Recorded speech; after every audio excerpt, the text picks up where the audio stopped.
estudo de desenvolvimento humano feito pela Universidade de Harvard, um estudo que dura mais de 80 anos, que queria responder o que nos mantém felizes e saudáveis enquanto nós passamos pela vida. E eles chegaram a essa resposta, eles avaliaram a vida de vários homens e depois como eles foram se desenvolvendo, pessoas de classes mais altas, de classes mais baixas, com oportunidades, sem oportunidades, e eles chegaram à conclusão.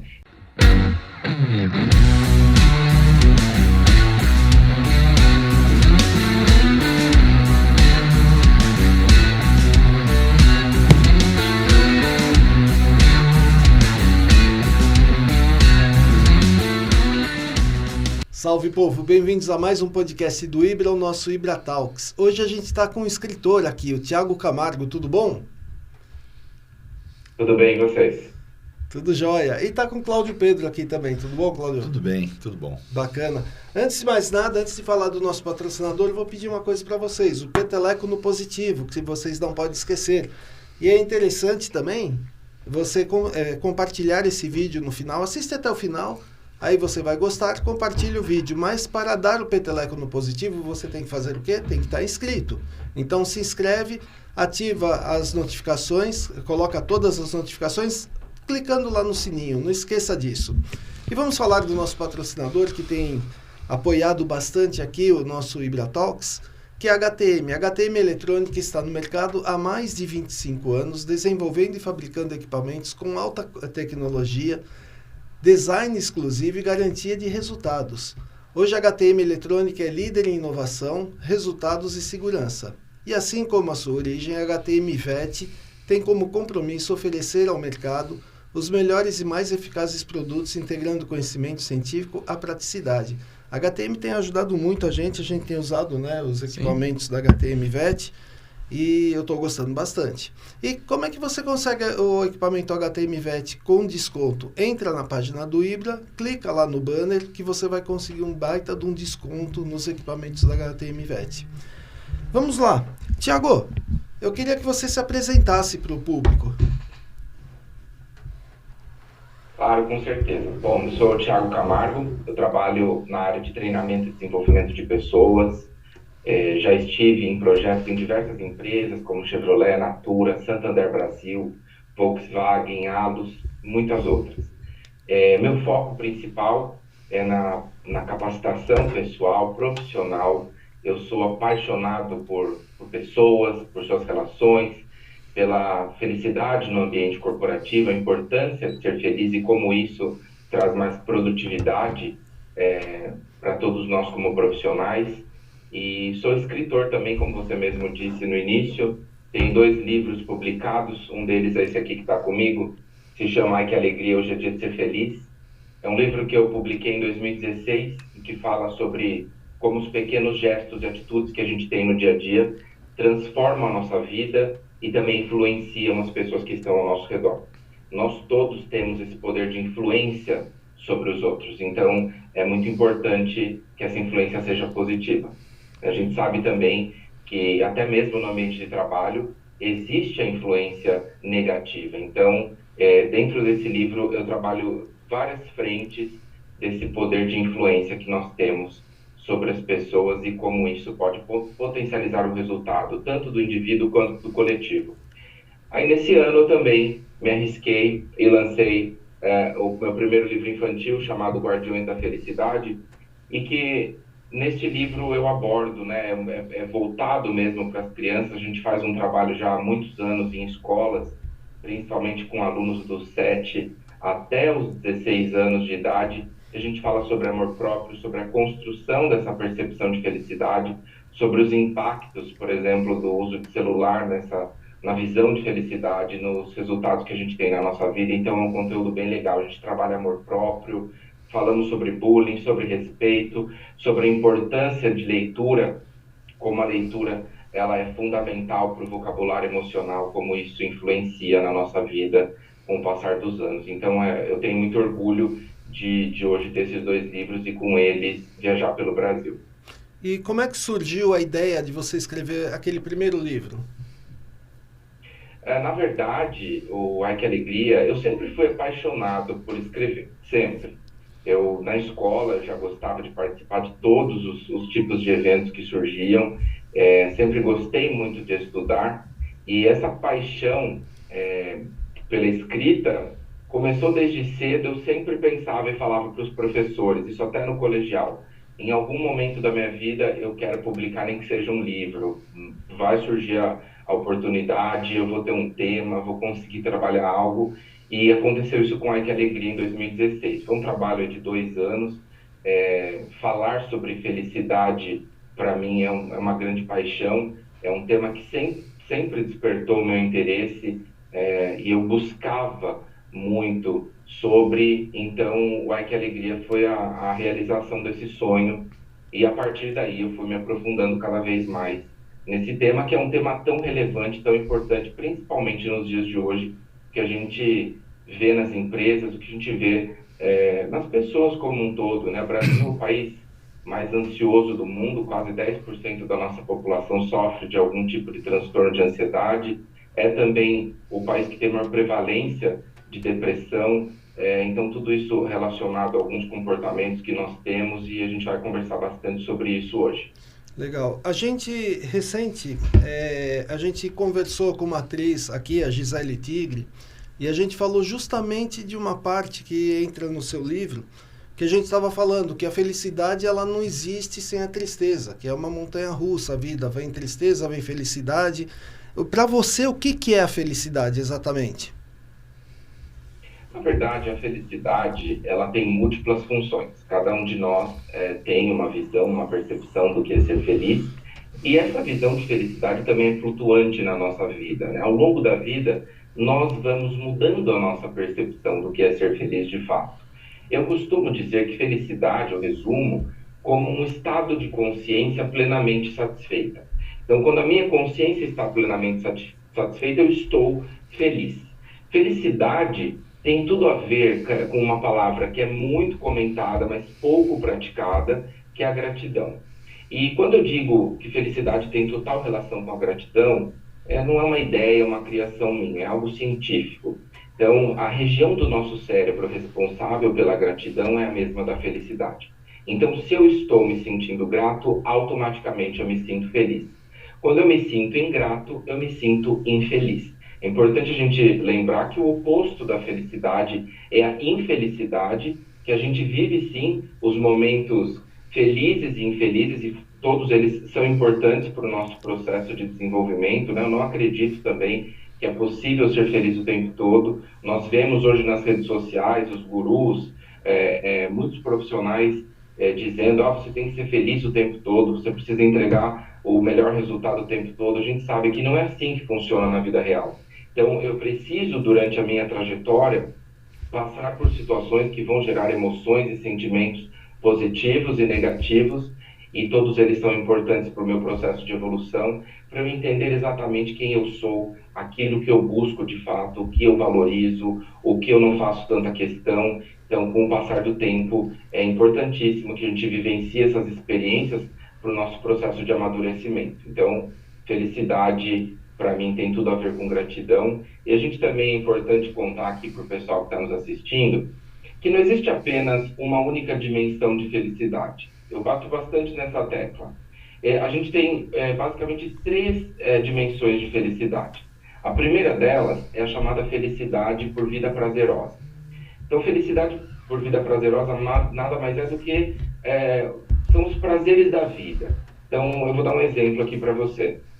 De repente, eu estou querendo comprar um determinado produto, um tênis, ou fazer uma viagem, eu vou lá e faço isso. E naquele momento, então, eu estou alimentando essa dimensão que é a felicidade por vida prazerosa. Você sabe que eu escuto muita gente falando que dinheiro não traz felicidade.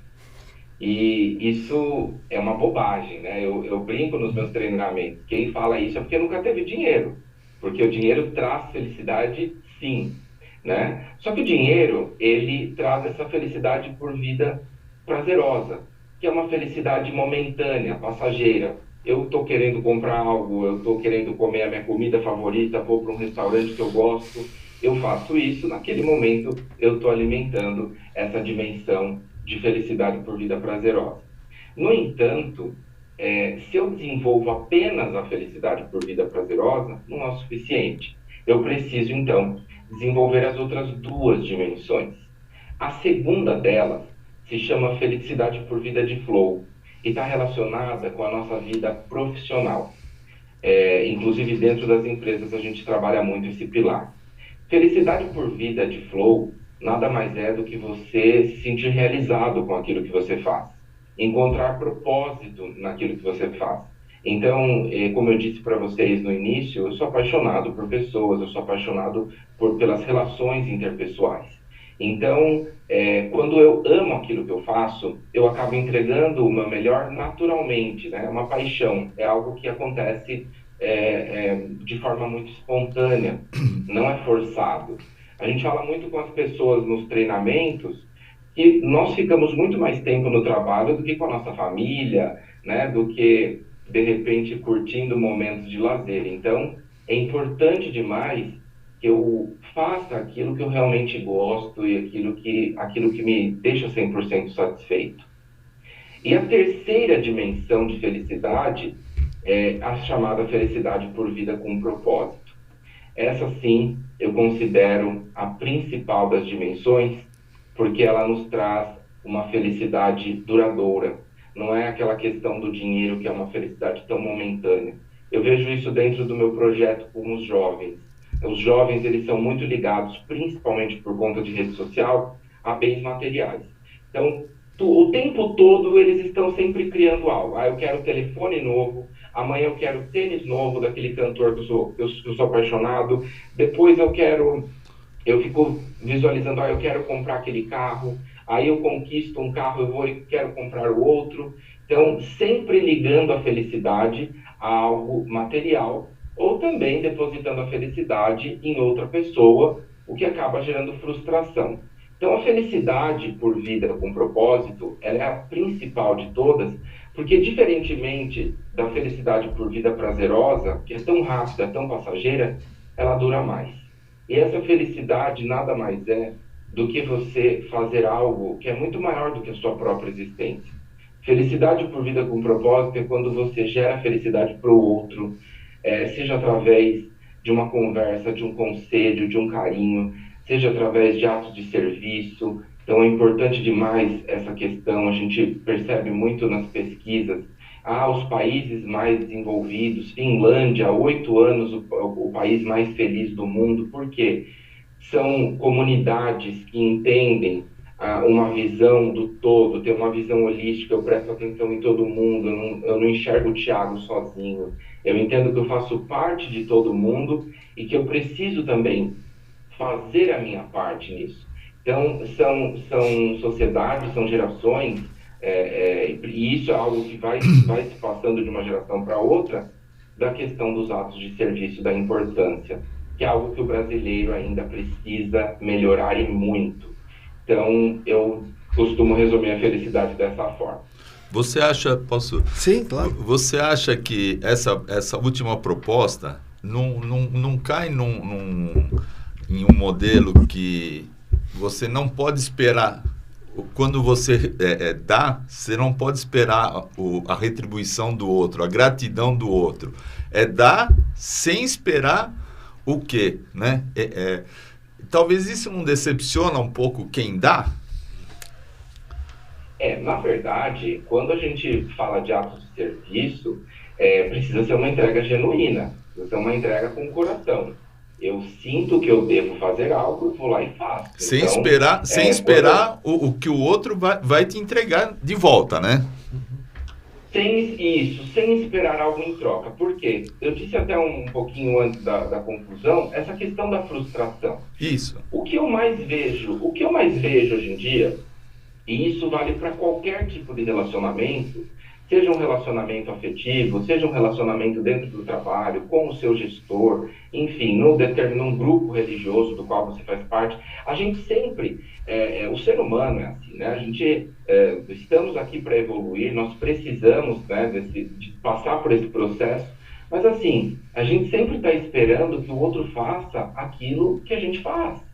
E aí isso não acontece, porque nós somos muito diferentes uns dos outros, cada um tem uma visão, né? sobre um mesmo assunto, sobre uma mesma situação, e aí a gente acaba se frustrando, né? E essa frustração nos traz a insatisfação, nos traz a ingratidão. Poxa vida, por que que eu faço tanto e eu não estou recebendo isso de volta? Aí eu caio naquela questão da ingratidão, quando eu me sinto insatisfeito, estou trazendo mais infelicidade para a minha vida. Então, atos de serviço devem ser atos genuínos, sem interesse, sem esperar aquilo que vem.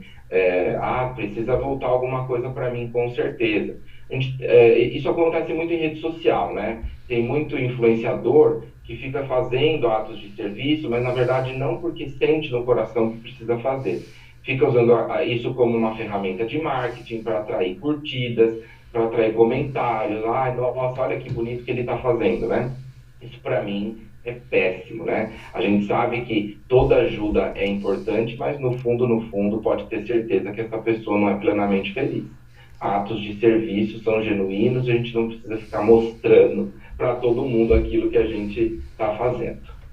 Mas você falou que estava agora explicando que você tem que fazer o ato genuíno sem esperar nada em troca. E também você tinha falado do trabalho, da gente trabalhar, né, com aquilo que a gente gosta, com aquilo que a gente se realiza.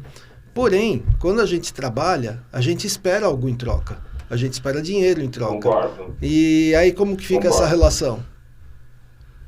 Bom, na verdade, quando a gente está falando sobre trabalho, a gente tem que entender, a vida profissional é outra coisa.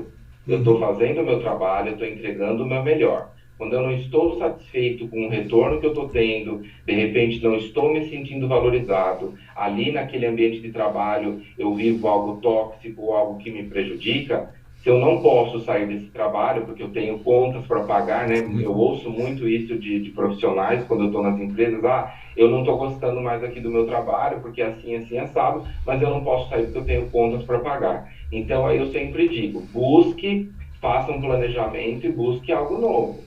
Porque, assim, eu não tenho controle sobre as instituições, eu não tenho controle sobre as empresas. Eu passei por várias empresas nos meus projetos, né, como eu disse para vocês no início, e às vezes, claro, você encontra uma estrutura que não é saudável, que não é bacana, e aí eu tenho que entender, eu pertenço a esse lugar, isso está me fazendo bem, isso não está? A gente sabe que o mundo tem muitas oportunidades e eu preciso buscar aquilo que realmente me complete. Exatamente o que você disse, eu concordo, né? O reconhecimento é essencial. Inclusive, as pessoas de destaque, os líderes de destaque, eles reconhecem os profissionais de sua equipe. Então, uma das coisas, até que eu vou falar depois, e que nos traz felicidade, é o chamado reconhecimento. Quando eu estou trabalhando com a minha equipe, eu estou sempre reconhecendo essas pessoas. Então, reconhecimento gera felicidade genuína para o outro é muito mais produtivo, a gente sabe que é mais feliz. Uma pesquisa de Oxford diz que o profissional feliz é 37% mais produtivo. Então, quem é inteligente, quem é um líder inteligente, ele reconhece as pessoas. Então, o reconhecimento é importante, sim. Tá aí mais um ponto que nós precisamos melhorar, o brasileiro precisa melhorar como profissional. Os líderes nas empresas hoje não reconhecem os resultados, não reconhecem as suas equipes. Isso acontece e muito. É muito comum, infelizmente. Achei bacana essa divisão. Eu nunca tinha pensado nisso, dividir a felicidade, como você colocou, em 3 segmentos, né? Acho que me esclarece muita coisa que eu colocava tudo dentro de um pacote só, né? E é impossível colocar dentro de um pacote, né? Você tem, como o Sidney falou, da parte monetária, né? Uma coisa não pode impactar na outra, né? Parabéns por esse olhar, acho bem bacana. E a sua percepção, a forma como as pessoas entendem essa mensagem dentro do seu... São palestras, né, que você faz, né? Treinamentos, né? Palestras. Você vê que as pessoas absorvem essa mensagem que você está passando? Eles captam isso? É interessante? É muito bacana, porque assim, a troca depois, né? As pessoas vêm contar experiências próprias, próprias, né? Aquilo que estão vivenciando, e é exatamente isso, né? Quando a gente separa, facilita um pouco. E Facilita. às vezes, na minha felicidade por vida prazerosa tá indo tudo bem, né? A minha felicidade por vida de flow tá indo muito bem, eu tô trabalhando, eu tô tendo meu retorno financeiro, e o dinheiro, sim, eu digo isso até para os jovens nas escolas, né? Porque os jovens, quando você chega, o que que é ser feliz para vocês? Eles já começam a falar, ser feliz é ter dinheiro no bolso. E eu não sou aquele profissional que fala, não, mas a felicidade não está no dinheiro. De jeito nenhum. Felicidade, o dinheiro traz felicidade, sim, só que ele alimenta uma das dimensões. Então, de repente, eu estou bem na minha vida profissional, eu estou conseguindo desenvolver a minha felicidade por vida prazerosa também, fazendo aquilo que eu gosto, presenteando as pessoas que eu amo, curtindo bons momentos com a minha família, com os meus amigos, mas, de repente, a minha felicidade por vida com propósito está zerada. Ou então pessoas que dentro das empresas estão insatisfeitas, não estão entregando mais nada, e aí, nossa, minha felicidade por vida de flow está zerada. Eu gosto do que eu faço, mas aqui eu não estou acontecendo, eu não estou me dedicando, né? Inclusive é importante a gente mencionar aqui da questão da NR1, dessa obrigatoriedade seria agora em maio de 2025, foi colocado para maio de 2026, que eles incluíram, né, a exigência da saúde mental. É uma obrigatoriedade que as empresas falem quais são os riscos psicossociais, o que eu estou fazendo aqui com a minha equipe, né, para você reduzir afastamento de trabalho. A gente teve um aumento de 67% de afastamento entre 2023 e 2024. Então, o que nós estamos vendo hoje são profissionais estressados, são profissionais com algum tipo de crise de ansiedade, de depressão, algum tipo de transtorno. Está tendo esse número de afastamento gigantesco, por quê? Como será que a minha gestão está lidando com os profissionais? Como será que é a relação interpessoal no ambiente ali de trabalho? Então, é fundamental que as empresas elas prestem atenção nisso, porque sim, nós temos hoje, cada vez mais as pessoas estão adoecendo, e isso acontece na maioria das vezes dentro do ambiente de trabalho quando a gente fica mais. Então, é legal separar essas visões de felicidade, né, essas dimensões, porque aí eu consigo esclarecer e entender o que está faltando, o que está indo bem, no que eu preciso melhorar, o que eu preciso buscar mais, para trazer essa felicidade para a minha vida. Mas você falou que aumentou em 67% o afastamento. Foi no Brasil, né? Não no mundo. No Brasil de 2023 para 2024. Não seria porque as empresas estão com muita dificuldade, estão diminuindo o quadro e aumentando a responsabilidade de cada um? Eu acredito que seja por isso que está acontecendo esse tipo de afastamento. Eu acho que a gente não pode concluir que uma porcentagem toda dessa está relacionada a isso. Uhum. É um fato que com a crise que a gente teve pós-pandemia, que isso assola não apenas o Brasil, mas todos os outros países, né? Quando a gente pesquisa e enxerga o crescimento dos países, o que vem acontecendo em outros lugares, a gente sabe que a pandemia impactou muito a economia em todos esses países. Mas existe sim uma porcentagem muito grande desses afastamentos. Eu estou dentro de várias empresas, às vezes a gente chega para fazer um trabalho, você vê que está completamente desestruturado. Você tem uma gestão que não define aquilo que cada um tem que fazer, que vai cobrar algo que não foi nem combinado, que não foi tratado. Então, assim, eu volto a reforçar. Nós vínhamos, o brasileiro, principalmente pela questão cultural, pela questão de eu quero me destacar sozinho, eu sou egoísta, eu estou à frente do meu time, então todos os resultados positivos são meus. Quando algo dá errado, a culpa é do time todo. Então eu vejo isso dentro de empresas grandes, de empresas pequenas. Então a gente precisa prestar mais atenção nessa qualidade que a gente tem dentro do ambiente de trabalho, porque isso sim tem adoecido as pessoas. E também levar em consideração que a gente tem aí uma transição de gerações entrando no mercado de trabalho,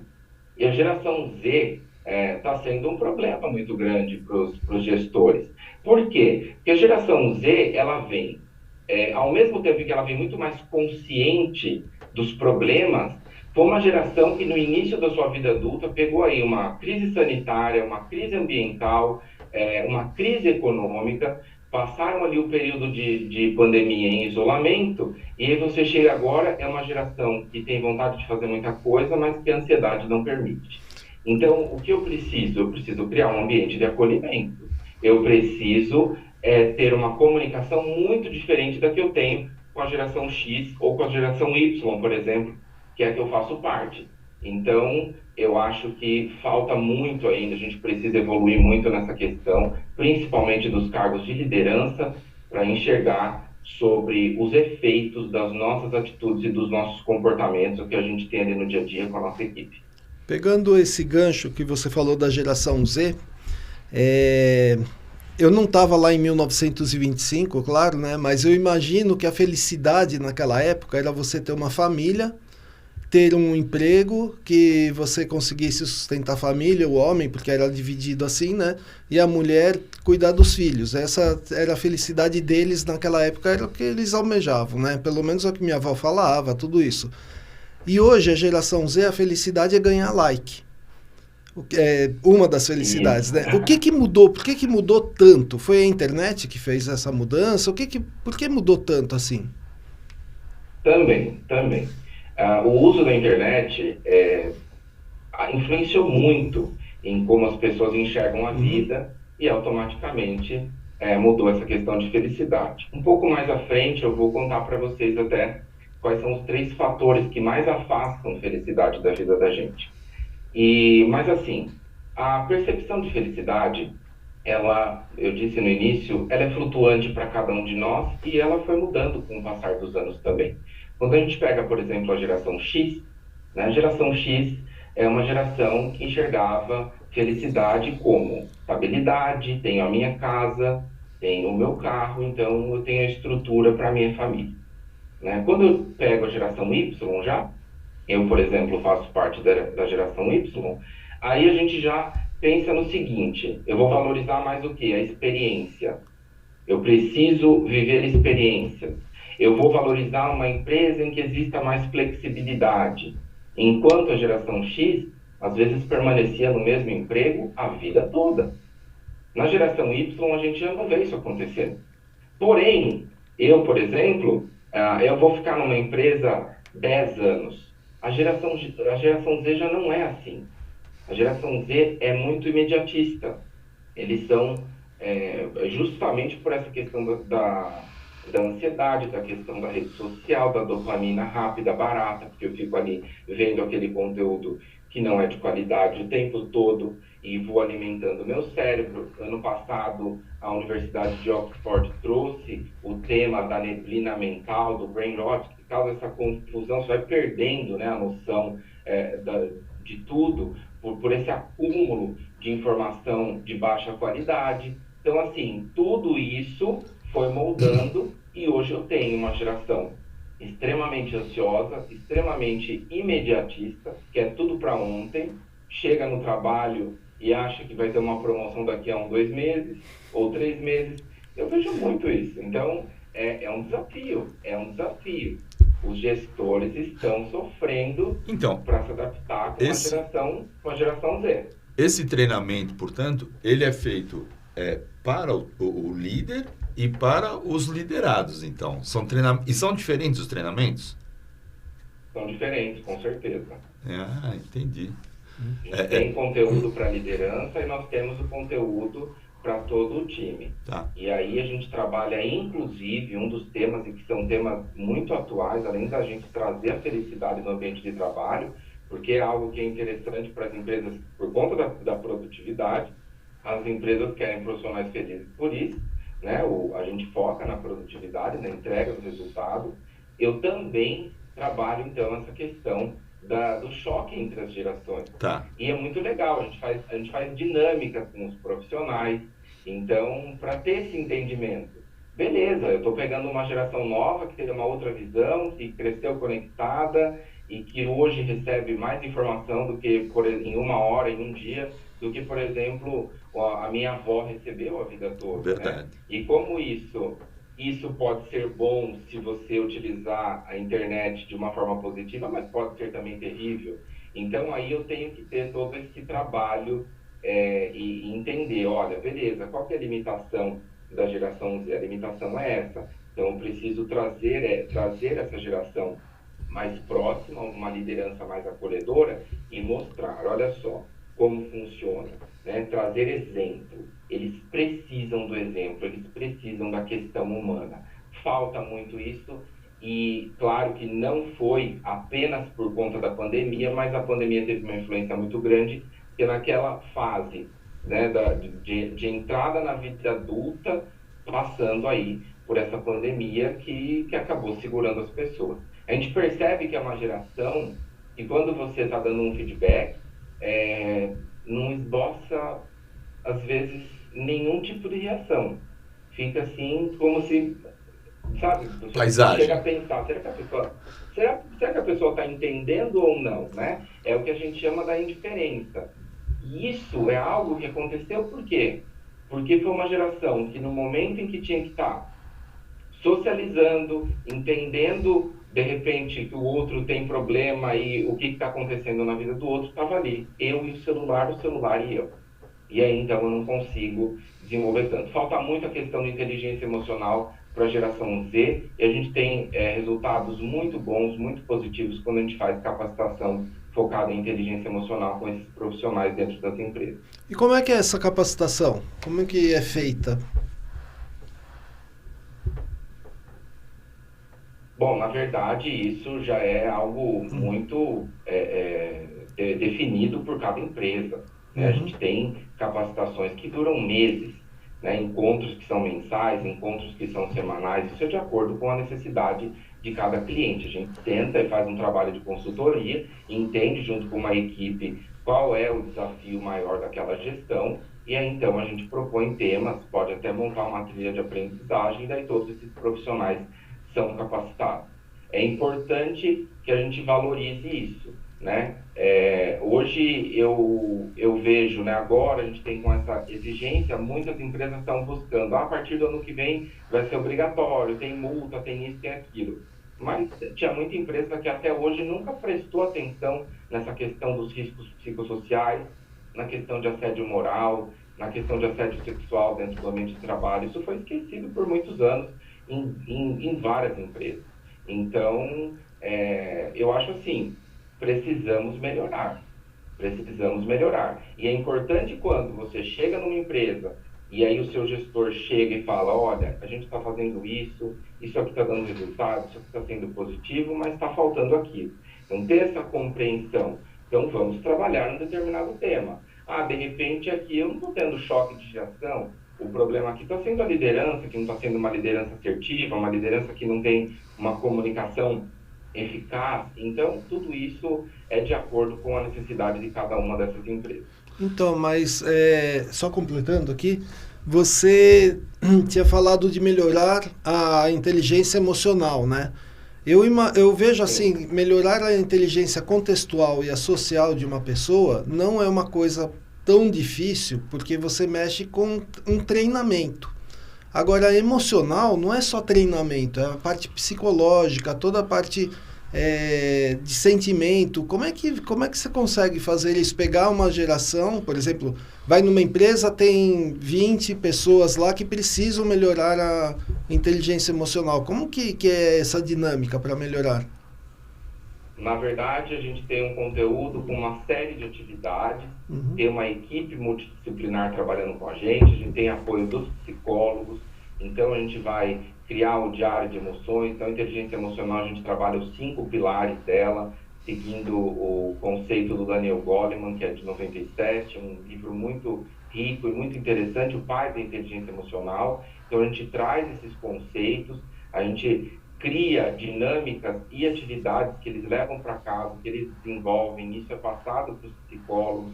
Então, não é um trabalho resolvido em 1 hora, numa palestra de 1h30, num treinamento de 3 horas. Como eu disse, é um trabalho feito de acordo com o que a gente percebe ali, a necessidade daquela empresa, daqueles profissionais, e sempre com essa equipe multidisciplinar trabalhando. Para a gente entender, de fato, que realmente a gente tem que mudar, o que está acontecendo. Essa questão do autoconhecimento. Beleza, eu tenho uma série de atividades que a gente manda para esses profissionais e a gente vai, então, alimentando. Inteligência emocional, felicidade, qualquer tipo de conteúdo novo que a gente leve para uma empresa, a gente tem que ter consciência de que o nosso cérebro aprende por repetição. É algo que tem que ser desenvolvido. Eu não vou desenvolver só hoje, fiz um treinamento, amanhã eu sou outra pessoa, minha vida vai mudar 100%. Né? Não existe isso. E é importante deixar claro, até mesmo para essa geração Z que é tão imediatista, que acha que as coisas acontecem assim. Não é assim. É repetição, é constância. Eu tenho atividades que eu mesmo, até hoje, eu desenvolvo, atividades voltadas para gratidão, atividades voltadas para autoconhecimento, diário de emoções. Então, tudo isso eu faço. Então, é uma construção. O meu trabalho é um despertar, né? É uma atenção àquilo que precisa ser feito, sempre com embasamento. Eu gosto muito de trabalhar com embasamento científico, porque é isso que dá resultado, né? A gente sabe que tem muitos profissionais que chegam, falam lá, criam um conteúdo e tchau, e vida que segue. Pronto, mude a sua vida em 2 horas. Né? Ou então o livro que tem os 10 passos para você ser a pessoa mais rica do mundo. Que agora tem isso também. Tá. Então, assim, eu não trabalho dessa forma. A gente chega, senta e com bastante técnica a gente leva esse conteúdo e, inclusive, entregamos daí depois os relatórios nessas empresas para entender o que foi feito, o que foi desenvolvido e, claro, eu faço a minha parte, mas a gente precisa sempre dessa continuidade desses profissionais. Quem mantém essa continuidade? Depende, tem empresa que me contrata para trabalhar 1 ano com eles, aí eu consigo fazer esse acompanhamento, entender quem está fazendo e quem não está, né? Até para a gente saber qual profissional está interessado e qual não está.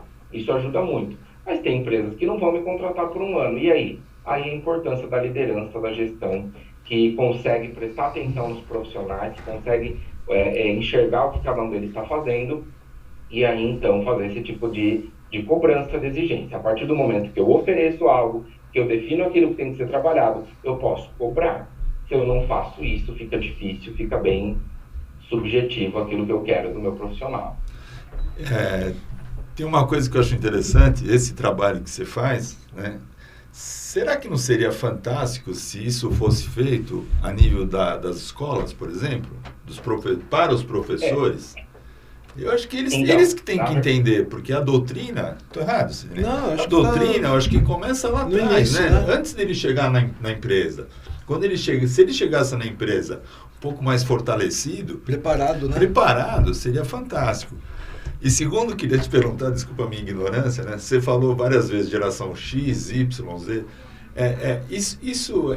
Quem que determina isso? E com que idade isso acontece? É 20 anos, 30 anos, 40 anos? O que é X, o que é Y? Já teve uma geração U, uma geração V? Como é que... Vamos ter... Depois da Z vem o quê? Né? Tem a Millennium, agora tem a Alpha e tem a Beta, né? Tá, se puder dar uma... Porque acho que, minha dúvida minha, acho que muita gente que está ouvindo, né, vai querer entender, né, se puder.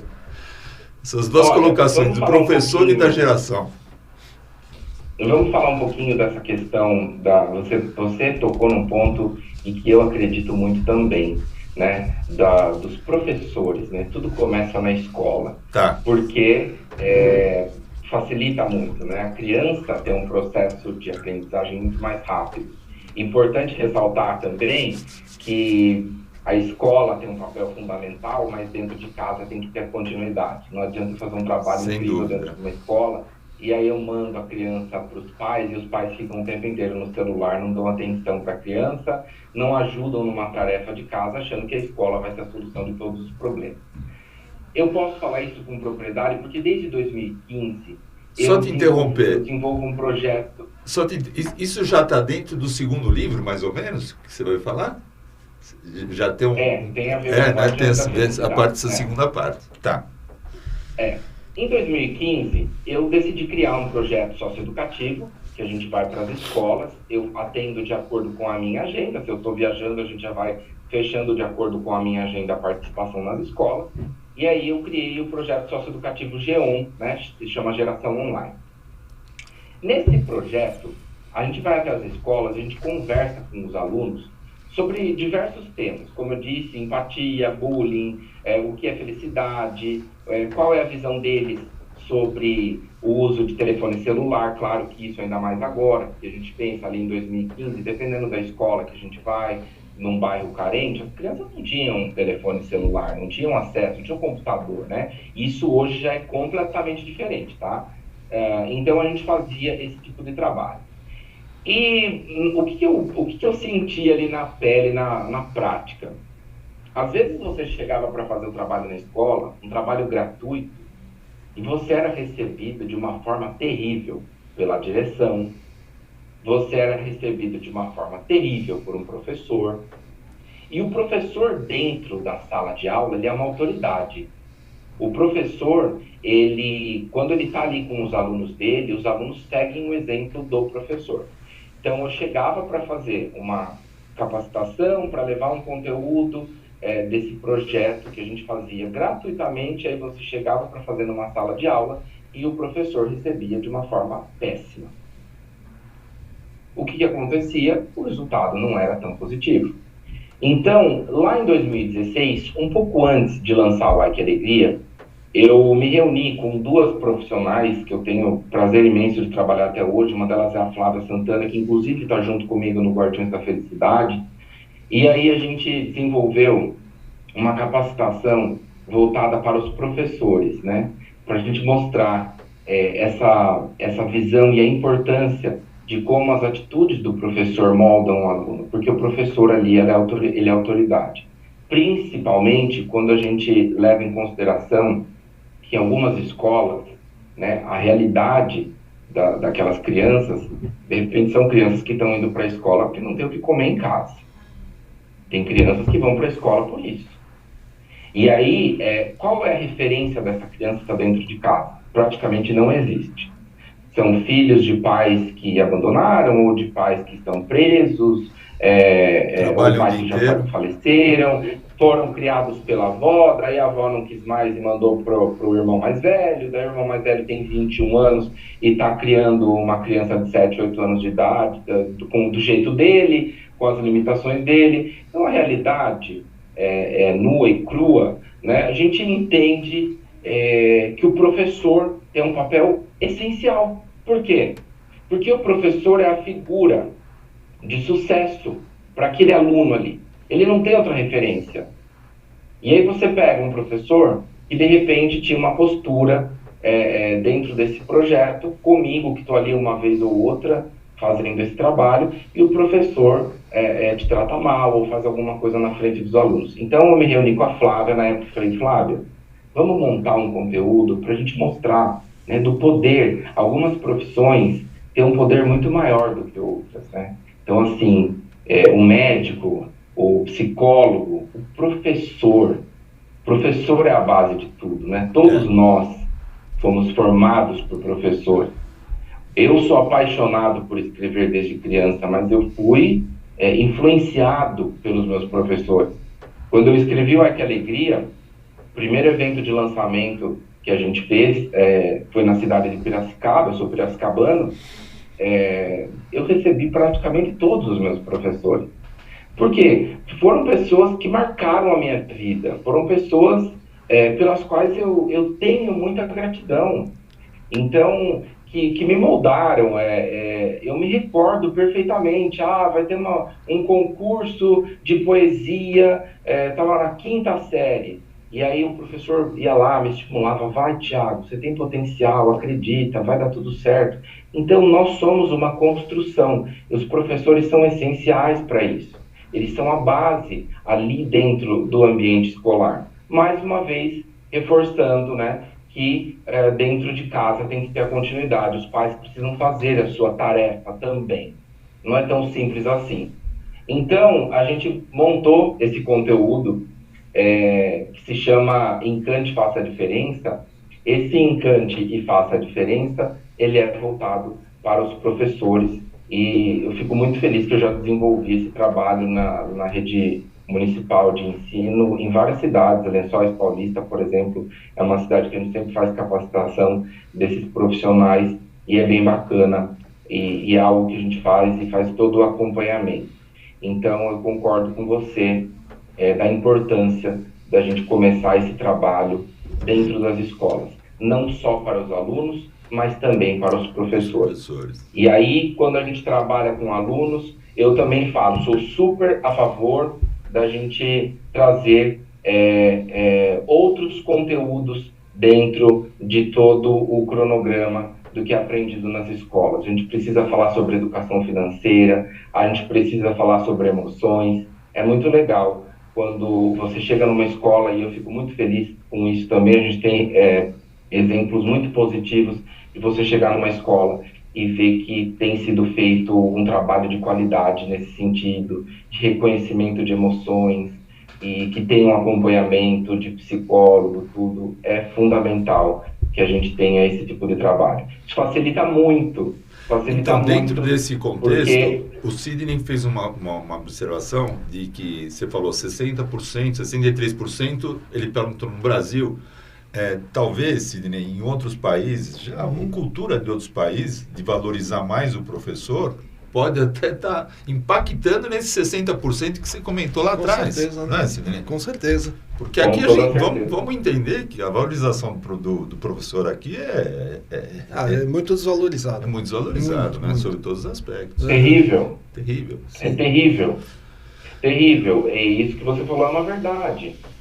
Todo ano, quando sai o relatório mundial de felicidade, os países mais felizes do mundo, todos eles têm em comum essa valorização do professor, valorização da educação, da cultura, da arte, entendeu? Isso é a base de tudo. Então, concordo com você.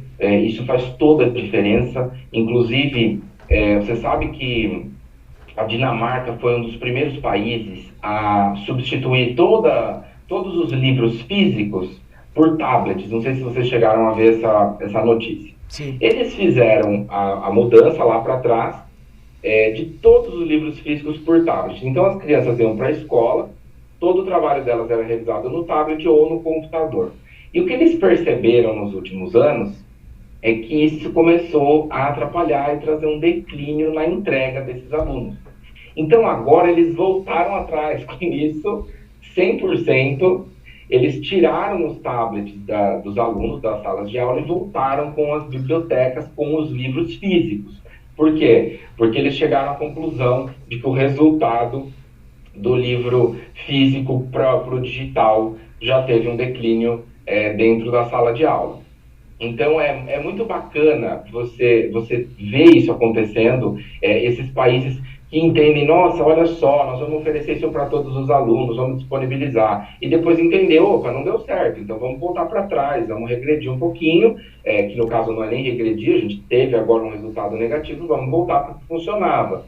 Então, é um fato. Nos países que a gente tem, os países mais felizes do mundo, são países que valorizam a educação em primeiro lugar. Né? Você vê a ascensão, né, da Coreia do Sul, por exemplo, quando a gente estuda a Coreia do Sul, a história da Coreia do Sul, um país que foi por uma posição fantástica. Por quê? Porque valorizou 100% a educação. Os nossos professores são tratados como nada no Brasil. Né? A remuneração é muito baixa, são profissionais desvalorizados, ainda mais levando em consideração o desafio e a responsabilidade que é. Então a gente reconhece, não é uma profissão fácil, é uma profissão desafiadora, é uma profissão árdua, trabalhosa. Cadê o reconhecimento desses profissionais? Educação é a base de tudo. Sem educação, a gente não tem resultado. Então, quando você lida com um profissional que teve base, um profissional que teve uma educação de qualidade, fica muito mais fácil você trabalhar tanto as competências técnicas quanto as competências comportamentais. E todo esse entendimento, né, a valorização dessa educação precisa começar ali na escola, um aluno respeitando. Sabe que me assusta muito que hoje a gente vê tantos casos de desrespeito em sala de aula, e aí você vê também o erro desses pais que culpam a escola, que culpam o professor, o tanto de professor que é mandado embora da escola, por quê? Porque chamou a atenção do meu filho. Qual é a função de um professor?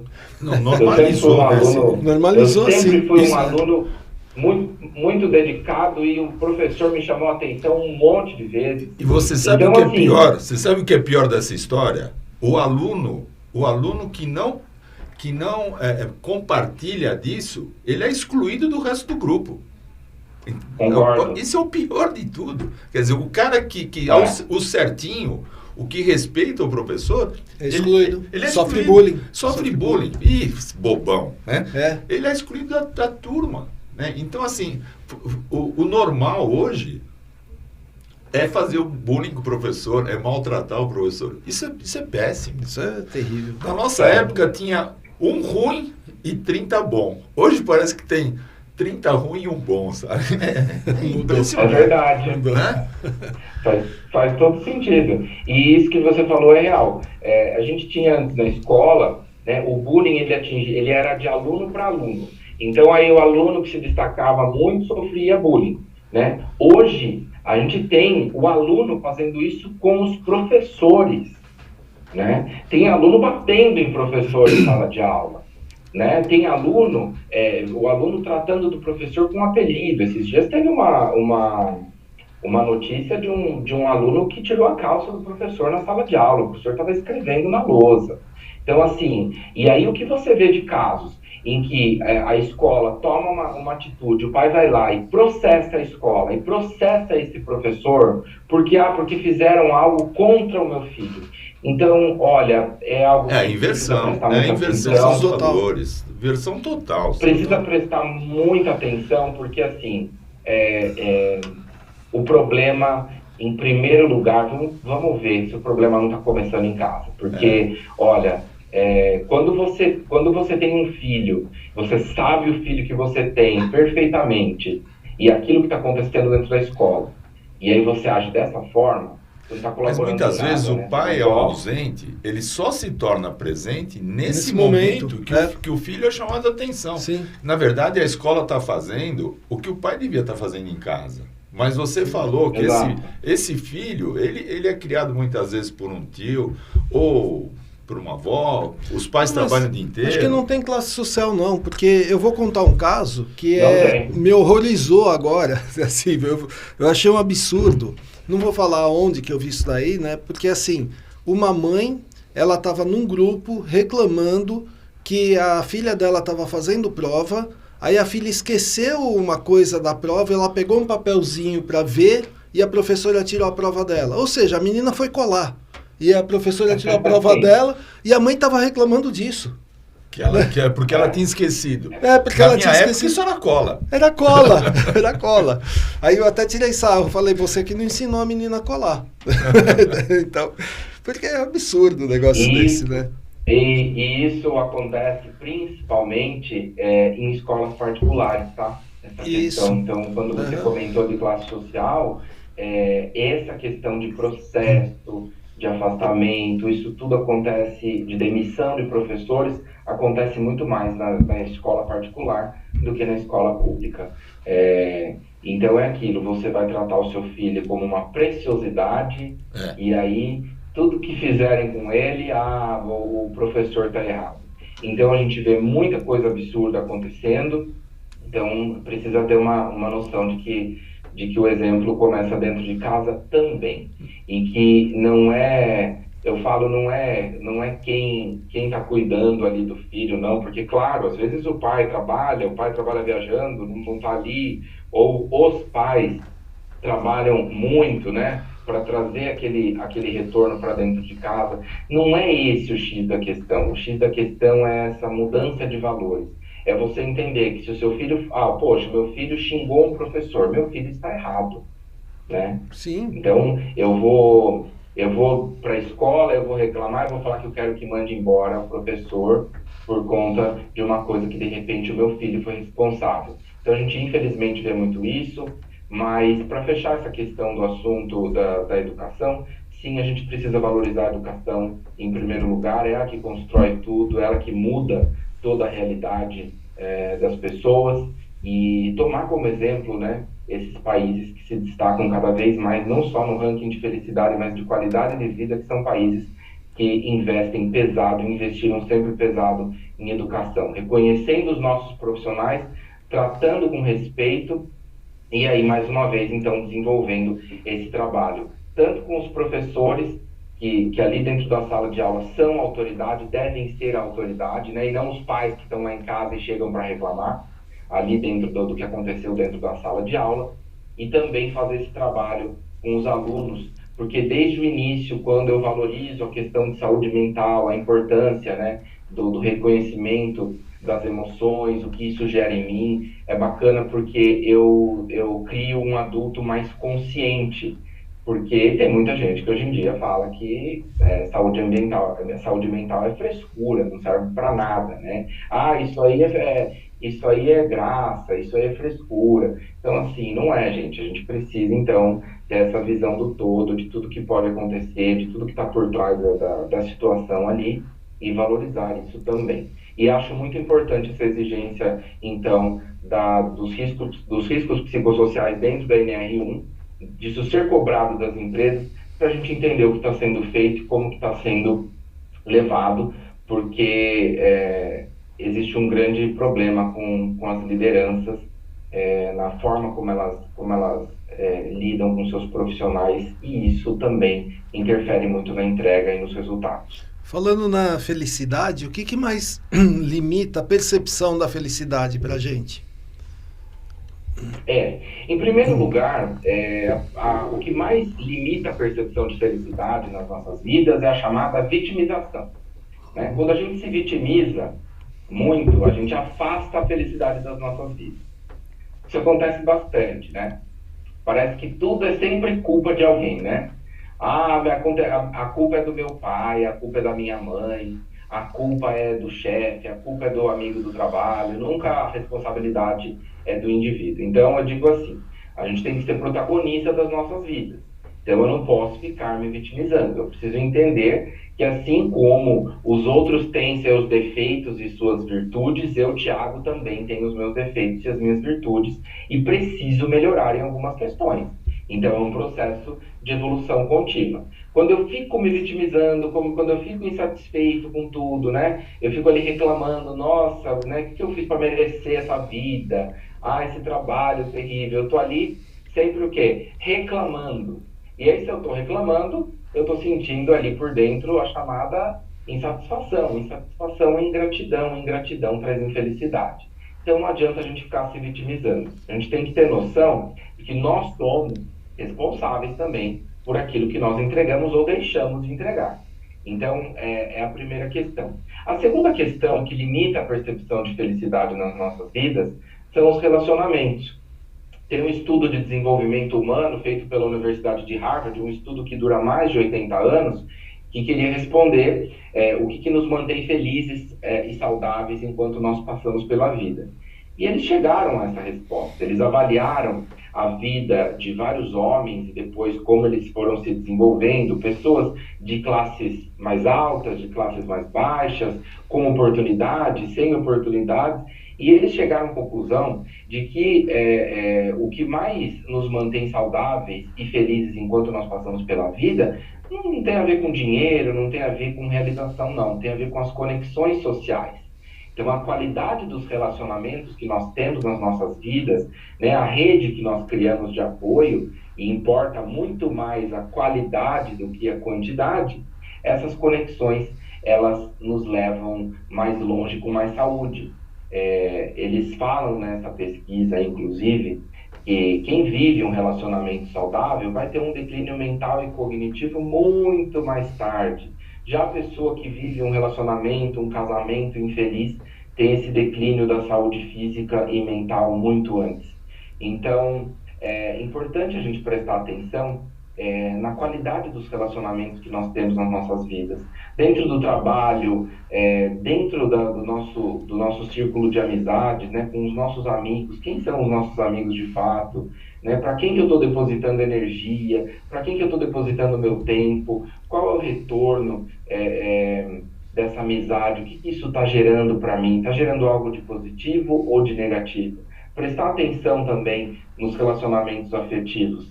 Hoje tem muita gente se afundando em relacionamento afetivo, né? A gente tem as pessoas cada vez mais carentes, necessitadas de atenção, que se envolvem em relacionamentos tóxicos e relacionamentos que acabam aí só trazendo prejuízo, né? Você tem prejuízo para a sua saúde mental, para a sua saúde física, você tem prejuízo na sua vida profissional.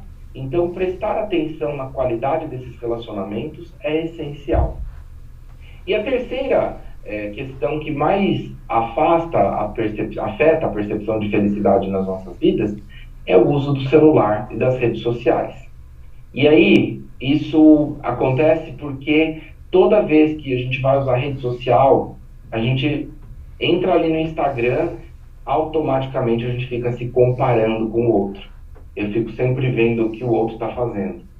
Eu faço essa brincadeira em um dos treinamentos nossos. Você entra lá no seu Instagram e você fala, nossa, mas esse meu amigo que tem a mesma idade que eu, ele deve ganhar muito menos do que eu, viaja o tempo todo, tá passeando o tempo todo, eu não estou conseguindo nem pagar as minhas contas no mês, né? E fica se comparando, fica sempre prestando atenção, né, nas conquistas do outro. A gente fica olhando o outro, né, todas as conquistas, tudo aquilo que ele fez de bom, e a gente fica olhando aí, de repente, o que faltou, no que eu fracassei. Nossa, mas esse meu amigo já tem casa própria, já tem um carro muito bom, e eu ainda não conquistei nada, tenho a mesma idade que ele. Então eu fico me comparando a minha vida, e isso traz insatisfação, ingratidão, e vai trazendo cada vez mais infelicidade.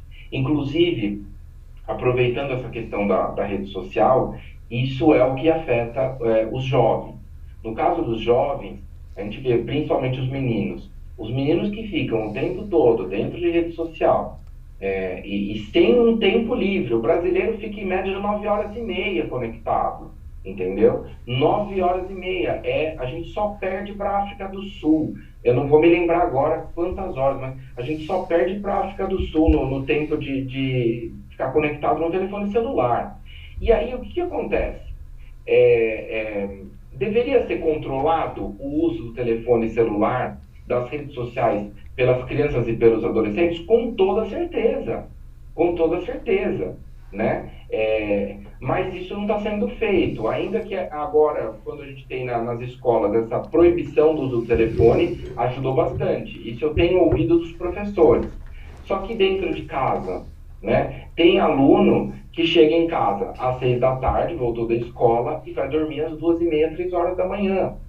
E aí o impacto dessa rede social para os meninos é principalmente, e algo muito grave, esse ano a gente percebeu aí até um aumento nas denúncias, o vício nos jogos online, né, um vício muito grande em jogos e também em conteúdo adulto. O número de casos, né, psicólogos tratando esses jovens completamente viciados em conteúdo adulto, e isso é algo muito preocupante. E no caso das meninas, a questão da distorção, da disfunção de imagem. E aí a gente tem automutilação, tem uma série de outras coisas aí no caso das meninas. Então, o uso de celular, de rede social, precisa ser limitado para criança, precisa ser limitado para adolescente. Dos 12 aos 18 anos, mais uma pesquisa que eu trago para vocês, tem que ser menos de 3 horas por dia. Menos de 3 horas. Por quê? Porque ainda não tem o controle inibitório desenvolvido. Então, quando eu não tenho controle... O que é o controle inibitório? É a capacidade de eu recusar algo, né? de eu não aceitar algo, mesmo que seja gostoso, porque eu tenho consciência de que aquilo não faz bem para mim. A gente não tem isso dos 12 aos 18 anos. Você vai ouvir, mas não pode ficar no telefone porque faz mal. Eu não tenho essa consciência. Eu não vou ter esse controle inibitório. Depois a gente passa a ter, né? Nós, como adultos, olha, eu não vou ficar no telefone, isso me atrapalha a minha concentração. O uso de celular, o uso de rede social, afeta demais a concentração dos alunos dentro da sala de aula. Melhorou um pouco agora com essa questão da proibição, mas ainda tem muito para ser feito. Então, eu digo, hoje, o que mais afeta a questão da felicidade, e aí falando muito mais na questão do resultado dos profissionais e também desses adolescentes, é o uso de celular, o uso de rede social. É um tempo de tela muito excessivo e aí a gente acaba pagando esse preço, né? Esse declínio cognitivo. E tem adultos viciados em telefone também. Sim. Tem pessoas viciadas em telefone também. A gente tem aí casos de 60 a mais, né? Tiveram acesso ao telefone muito depois e que não saem, ficam o tempo todo ali no TikTok, ficam o tempo todo no Instagram, e isso já é comprovado que traz esse declínio mental, esse declínio cognitivo, como isso atrapalha, como isso afeta, né? A forma como a gente faz o uso do telefone celular. Mas você vê, você falou do adulto, e é verdade, porque eu vejo em grupos de Facebook, às vezes de celular, que eu participo, por exemplo, do celular da minha marca para pegar dicas, às vezes para ver alguma coisa que saiu, aplicativo interessante, e o pessoal só discute o tempo de tela. Ah, meu celular não presta porque ele só faz 8 horas de tela por dia. Aí eu penso, o cara fica 8 horas olhando para o celular por dia. Que horas que ele faz o resto das atividades dele? Né? Então, é complicado isso daí, tá bem complicado mesmo. E é aquela história da liberação de dopamina e tudo, né? Então, você... influencia no sono, influencia na no sono. alimentação, no relacionamento social. A cor azul não deixa liberar melatonina, aí a pessoa não dorme e fica no celular. É uma coisa louca, não sei aonde vai parar isso daí. Uma coisa puxa a outra. Eu tenho a visão de que o celular, ele está adoecendo, sim, as pessoas. E por quê? Porque não tem esse controle. É uma ferramenta muito importante, é uma ferramenta importante para trabalho, facilitou muita coisa, né? A gente não vai ficar sem isso, né? Não adianta falar, vou tirar o celular da minha vida. Não existe essa possibilidade. Nós, como profissionais, precisamos do telefone celular. Só que é o seguinte, como eu estou fazendo uso desse telefone, né? Como que está sendo o meu tempo de tela? Mas assim, o que eu estou... Beleza, eu estou num tempo de tela X, mas o que eu estou fazendo nesse tempo ali? Eu estou fuçando o Instagram, eu tô assistindo esses conteúdos terríveis. Você mesmo falou a questão do sono, né? Eu não tenho sono reparador. Se eu não tenho sono reparador, eu não tenho a fixação de memória curta. E aí, tá todo mundo com aquele esquecimento, né? Ah, esqueci, nossa, esqueci de tal coisa, nossa, não lembro de tal coisa no trabalho.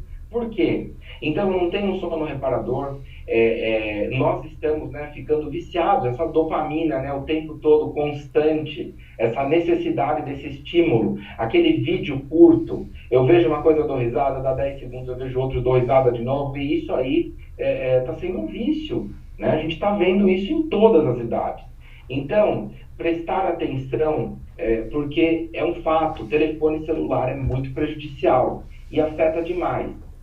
Até uma das dicas que a gente passa, isso a gente trouxe com uma psicóloga, quando você, funciona isso para todo mundo, quando você está interessado em ter mais concentração, quando você precisa de mais concentração, primeira hora do dia fica sem telefone celular, não usa na primeira hora do dia. Naquele momento, o seu cérebro está ali no processo, iniciando, né, como essa psicóloga disse pra gente, e aí, nessa primeira hora do dia, não usa o telefone celular. Eu acordei, a primeira hora do dia, eu não fiz com ele. Isso ajuda bastante na questão da concentração e da criatividade. Estimula a criatividade. Então, a gente passa isso para os alunos, já ajuda, né? Porque tem muito aluno também que está levantando, não pode celular na escola, está levantando mais cedo, ficando na cama, no telefone ali, até a hora que tem que, de fato, levantar para ir para a escola. Então, hoje, o telefone celular, ele é prejudicial para todos nós, e falando especificamente de felicidade, a questão das redes sociais, de ficar se comparando. Não se compare com o outro.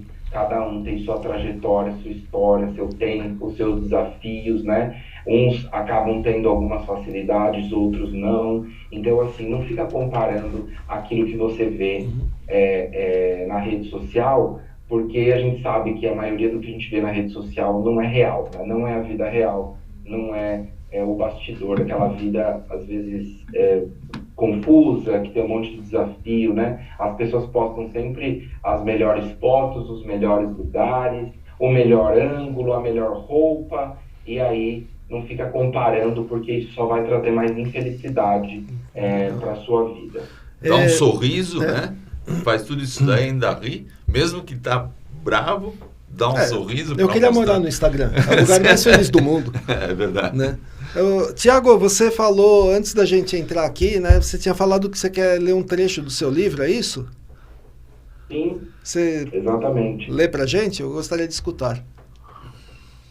Olha só, na verdade, esse trecho que eu vou ler para vocês é do meu próximo livro, que já está pronto, se chama Ser Feliz é um Sucesso, e aí eu vou ler um trechinho aqui para vocês.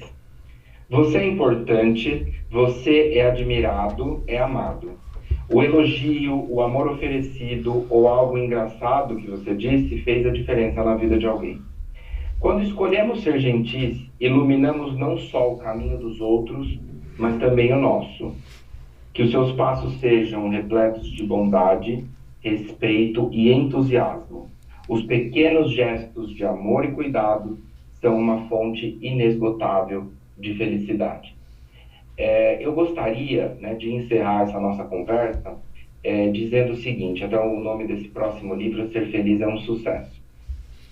Eu acredito muito, né, que ser feliz é um sucesso, porque sucesso, a melhor definição de sucesso que eu gosto é da Michelle Obama, não sei se vocês já ouviram.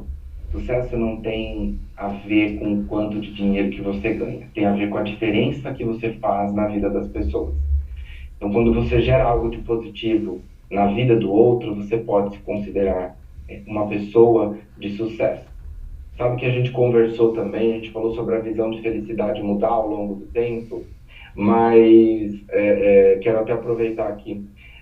O meu avô, ele me contava, e claro que vocês aí vão também se recordar de alguém ter falado isso para vocês, existia uma visão de que eu ia trabalhar bastante, eu ia conquistar o sucesso e aí eu seria feliz. Né? Já ouviram isso em algum momento? Sim. Uhum. Quando a gente tem essa visão mais antiga da felicidade, eu sempre estou deixando a felicidade para o futuro, para o depois. E eu sempre estou terceirizando a minha felicidade em uma conquista, em um bem material, em um relacionamento. Eu estou sempre deixando para depois. Um dia o negócio fica bom. Um dia eu serei feliz. Né? Muita gente, quando eu me casar eu serei feliz, quando eu terminar minha faculdade e conseguir um emprego dos sonhos eu serei feliz, sempre deixando a felicidade para depois. Eu gosto muito de trabalhar de uma outra forma, né? Essa visão é um convite para essa nova visão. Eu sou feliz, eu trabalho e eu conquisto o sucesso. Então eu sou feliz hoje, eu faço acontecer hoje, eu entrego o meu melhor com aquilo que eu tenho, com a minha realidade. Estou sempre o tempo todo feliz? De jeito nenhum. De jeito nenhum. Tem dias e dias. Uns dias a gente está mais, outros dias a gente está bem menos. Mas jamais deixe que a felicidade desapareça da sua vida. Porque se a gente vai esquecendo da felicidade, com o passar do tempo vai ficando mais difícil de resgatá-la.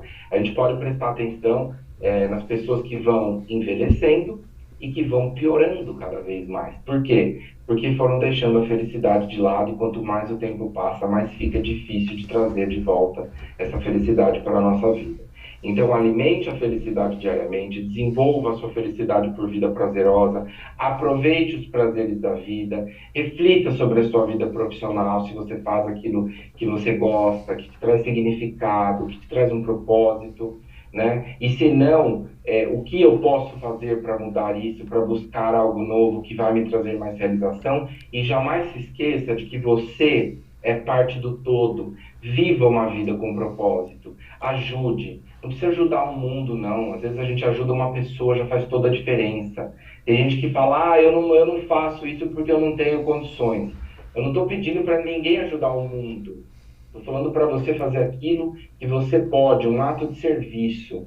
E quando a gente ajuda uma pessoa, a gente sabe que a gente está levando isso adiante, a gente está potencializando esse bem. Precisamos enxergar mais o todo e parar de enxergar apenas o eu. É só o eu que importa. Não, de jeito nenhum. Nós todos somos importantes, nós todos dependemos uns dos outros. Então, por exemplo, para estar aqui hoje, né, eu fui convidado e aí porque alguém comentou sobre o meu trabalho. Então, assim, nós dependemos de pessoas o tempo todo. Valorize as relações saudáveis, presta atenção em quem que você está depositando o seu tempo, sua energia, porque o tempo não volta, né? O tempo passa muito rápido. Então, são essas as dicas que eu queria deixar aqui para vocês. E agradecer, porque foi um bate-papo muito legal, muito Mas, produtivo. antes de encerrar, eu queria saber onde que o pessoal pode encontrar o seu livro e também as tuas redes sociais. Com certeza. O pessoal pode me seguir lá no Instagram, @oi Thiago Camargo, Thiago com TH. Então, @oi Thiago Camargo no Instagram ou no Face também, @oi Thiago Camargo. Quem se interessar pelo livro, lá no Instagram tem o link, você vai direto para a Amazon e aí tem o Ai Que Alegria, Hoje é Dia de Ser Feliz.